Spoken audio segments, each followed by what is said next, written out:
안녕하세요. 라온의 책 먹방.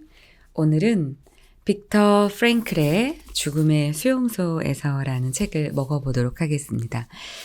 이 책은 제가 굉장히 좋아하는 책이고 지난 우리 라온의 책 먹방에서 여러 번 먹어봤던 책인데요.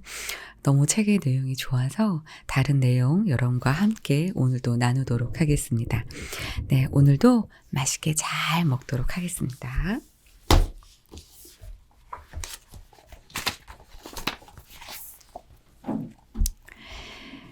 정신의 역동성. 의미를 찾으려는 인간의 노력이 마음의 평온을 가져오기보다 긴장을 불어일으키는 것은 틀림없는 사실이다. 하지만 내면의 긴장은 정신 건강에 절대적으로 필요한 것이다. 삶에 어떤 의미가 있다는 것을 깨닫는 것보다 최악의 상황에서 효과적으로 살아남을 수 있는 방법은 없다. 왜 살아야 하는지 아는 사람은 어떤 어려움도 참고 견딘다라는 니체의 말에는 이런 예지가 담겨 있다. 이 말에서 정신치료에도 유용한 어떤 좌우명을 찾을 수 있다. 나치 강제 수용소에 있었던 사람들은 수감자 중에서 자기가 해야 할 일이 있다는 것을 알고 있는 사람이 더 잘 살아남았다는 사실을 눈으로 확인할 수 있었다. 강제 수용소에서의 경험을 쓴 또 다른 사람들도 일본과 북한, 북베트남의 포로 수용소에서 실시한 정신치료 연구 조사도 똑같은 결론을 내리고 있다. 나의 경우를 예로 들어보자. 아우슈비츠에 처음 잡혀갔을 때 나는 출판하려고 집필 중이던 원고를 압수당했다.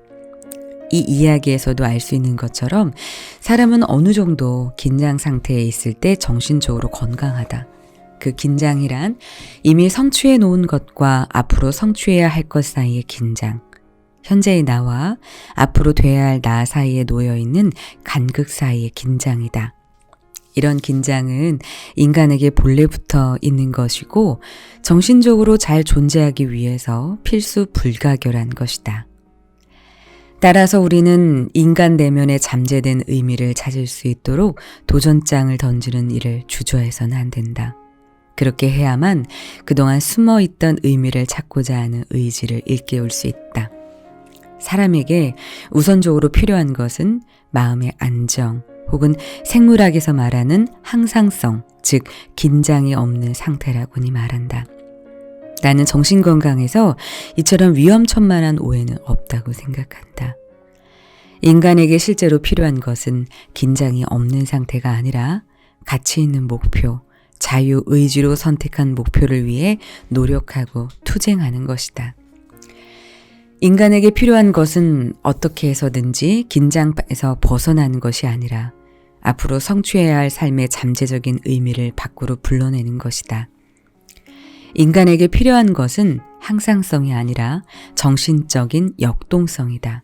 말하자면 한쪽 끝에는 실현돼야 할 의미가 다른 극에는 의미를 실현시킬 인간이 있는 자기장 안의 실존적 역동성이다. 이것이 정상적인 상황에서만 유효하다고 생각해서는 안 된다. 오히려 신경질환을 앓고 있는 환자에게 더 효력이 있다. 낡은 아치를 튼튼하게 할 때 건축가는 오히려 아치에 얹히는 하중을 늘린다. 그래야만 아치를 구성하고 있는 각 부분이 서로 잘 밀착되기 때문이다.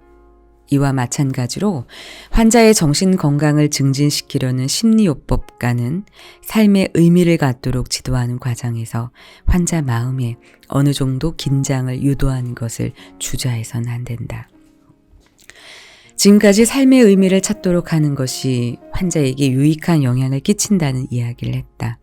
따라서 지금부터는 요즘 수많은 환자들이 고통스러워하고 있는 생각, 즉 자기 삶 전체가 완전히 무의미하다는 생각이 가져다주는 악영향에 대해 얘기해 보겠다.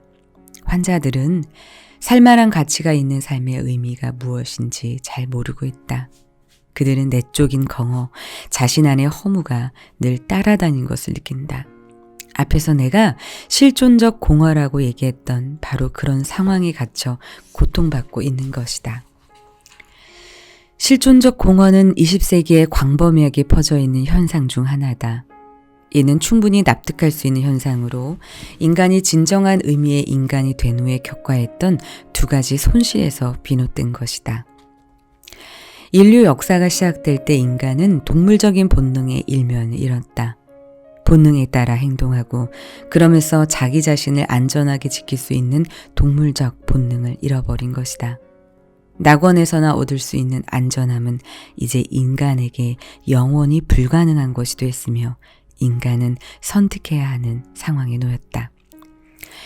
여기에 덧붙여 근래 들어 인간은 또 다른 상실감을 맛보게 되는데 그것은 그간 자기 행동을 지탱해주던 전통이 빠른 속도로 와해되고 있다는 사실이었다. 이렇게 해야 한다고 말해주는 본능도 없고 이렇게 해야 한다고 가르쳐주는 전통도 없다. 어떤 때는 스스로 자기가 정말로 무엇을 원하는지 모를 정도가 됐다. 그 결과 남이 하는 대로 따라하거나 아니면 남이 시키는 대로 하는 사람이 되어버렸다. 실존적 공허는 대개 권태를 느끼는 상황에서 나타난다. 인간의 고민과 권태의 양극단을 끊임없이 오가도록 운명지어진 존재라는 쇼펜하우의 말이 이해가 갈 것이다. 실제로 요즘은 고민보다는 권태가 해결해야 할 문제를 더 많이 가지고 있으며 이 문제 때문에 정신과 의사를 찾는 경우가 더 많은 것이 확실하다. 이 문제는 앞으로 점점 더 증가할 것으로 보인다. 왜냐하면 자동화 과정으로 일하는 사람들에게 여가가 엄청나게 늘어날 것이기 때문이다. 애석한 것은 그중 많은 사람이 새로 얻게 된 한가한 시간을 어떻게 보내야 할지 모른다는 데 있다. 일요병을 예로 들어보자. 일요병은 눈코 뜰 새 없이 바빴던 한 주일을 보내고 나면 내면의 공허함이 밀려들 때 자기 삶에 아무런 의미가 없다는 것을 깨닫게 된 사람이 겪는 일종의 우울증이다. 자살의 상당수가 바로 이런 실존적 공허 때문에 일어난다. 현대사회에 만연해 있는 우울증과 공격성, 중독성의 원인이 무엇인지 알려면 그 저변에 깔려있는 실존적 공허를 먼저 이해해야 한다. 연금생활자나 나이가 든 노인들이 느끼는 위기감 역시 이와 같은 종류의 것이다. 게다가 이런 실존적 공허는 가면을 쓰거나 위장한 형태로 나타나기도 한다. 의미를 찾고자 하는 의지가 좌절되면 사람들은 권력 욕으로 좌절을 대신 보상받으려고 하는데 여기에는 아주 원시적인 형태의 권력 욕인 돈에 대한 욕구도 포함된다. 한편 의미를 찾으려는 의지가 좌절된 곳에 쾌락을 추구하는 의지가 대신 자리 잡는 경우도 있다. 실존적 좌절을 겪은 사람들이 종종 성적 탐닉에서 보상을 찾으려고 하는 것도 바로 이 때문이다.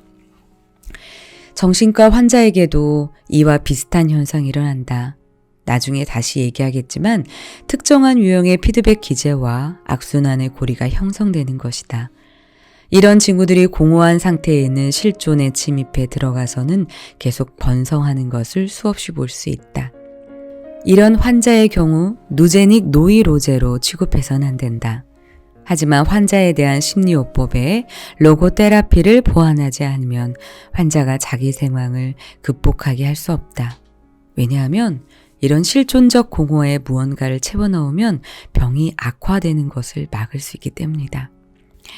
따라서 로고테라피는 앞에서 얘기한 누제닉 노이로제뿐만 아니라 시민성 노이로제는 물론 신체성 신경질환에도 두루 적용될 수 있다. 이런 견지에서 볼 때 매그더비 아들러의 다음과 같은 말은 일리가 있다고 하겠다. 모든 치료법은 비록 제한적이긴 하지만 어느 정도 로고테라피적인 요소를 갖고 있다. 그럼 이제 환자가 자기 삶의 의미가 무엇이냐고 물었을 때 우리가 어떤 일을 할 수 있는지 얘기해보자.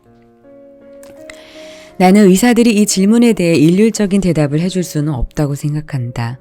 왜냐하면 삶의 의미는 사람에 따라서, 시기에 따라서, 시간에 따라 다르기 때문이다. 따라서 중요한 것은 포괄적인 삶의 의미가 아니라 주어진 상황에서 한 개인의 삶이 갖는 고유한 의미라고 할 수 있다. 삶에서 마주치는 각각의 상황이 한 인간에게는 도전이며 그것이 그가 해결해야 할 문제를 제시한다. 때문에 실제로는 삶의 의미를 묻는 질문이 바뀔 수도 있다. 궁극적으로 인간은 자기 삶의 의미가 무엇이냐를 물어서는 안 된다. 그보다는 이런 질문을 던지고 있는 사람이 바로 자기라는 것을 인식해야 한다. 다시 말해 인간은 삶으로부터 질문을 받고 있으며 그 자신의 삶에 책임을 짐으로써만 삶의 질문에 대답할 수 있는 말이다. 오로지 책임감을 갖는 것을 통해서만 삶에 응답할 수 있다. 따라서 로고 테라피에서는 책임감을 인간 존재의 본질로 본다. 로고 테라피에서 책임감을 강조한다는 사실은 다음과 같은 로고 테라피의 행동 강령에도 잘 나타나 있다. 인생을 두 번째로 살고 있는 것처럼 살아라. 그리고 지금 당신이 막 하려고 하는 행동이 첫 번째 인생에서 이미 그릇되게 했던 바로 그 행동이라고 생각해라. 인간은 책임감을 가져야 하며 잠재되어 있는 삶의 의미를 실현해야 한다는 주정을 통해 내가 강조하고 싶은 것은 진정한 삶의 의미는 인간의 내면이나 정신에서 찾을 것이 아니라 이 세상에서 찾아야 한다는 것이다. 나는 이런 구조적 특성을 인간 존재의 자기 초월이라고 이름지었다. 이 말은 인간은 항상 자기 자신이 아닌 그 어떤 것, 그 어떤 사람을 지향하거나 그쪽으로 주의를 돌린다는 것을 의미한다. 그것은 성취해야 할 의미일 수도 있고 혹은 그가 대면해야 할 사람일 수도 있다. 이제 우리는 삶의 의미란 끊임없이 변하지만 절대로 없어지지 않는다는 것을 알았다. 로고 테라피에 의하면 우리는 삶의 의미를 세 가지 방식으로 찾을 수 있다. 무엇인가를 창조하거나 어떤 일을 함으로써, 어떤 일을 경험하거나 어떤 사람을 만남으로써, 피할 수 없는 실현에 대해 어떤 태도를 취하기로 결정함으로써. 책 주세요, 책. 네, 오늘 빅터 프랭클의 죽음의 수용소라는 책을 먹어봤습니다. 내가 누구인가? 먼저 알아야 한다는 거죠. 인생을 어떻게 살아야 되나라는 질문을 하기 전에. 그리고 인생을 어떻게 살아야 하냐라는 질문보다는 삶이 우리한테 무엇을 원하는지, 어떤 책임을 원하는지를 묻고 그 책임에 따르는 삶을 살아가는 것. 그리고 삶의 의미를 찾을 수 있는 건 내가 무언가 경험하고 보고 만나고 또 어떤 실현에 어떤 태도를 취하는가, 책임을 지고 가는가, 아니면 그냥 무책임하게 넘어가는가, 이런 것들로 인해서 삶의 의미가 규정 지어진다라는 내용입니다. 네. 굉장히 어려운 이야기죠. 왜 살까? 네. 근데 이 질문보다는 삶이 나한테 무엇을 원할까? 라고 그 질문의 주체를 바꿔본다면 훨씬 더 내가 사는 이유를 찾을 수 있을 거라고 생각합니다. 삶이 저한테 뭘 원할까요? 이런 좋은 양서들을 여러분에게 나눠주는 것, 그게 또 제가 해야 할 어떤 소명, 책임이라고 생각합니다. 네, 오늘도 맛있게 잘 먹어봤고요. 또 다른 책, 또 좋은 책 선정해서 여러분과 함께 맛있게 먹어보도록 하겠습니다. 구독, 좋아요, 댓글 많이 남겨주세요. 안녕.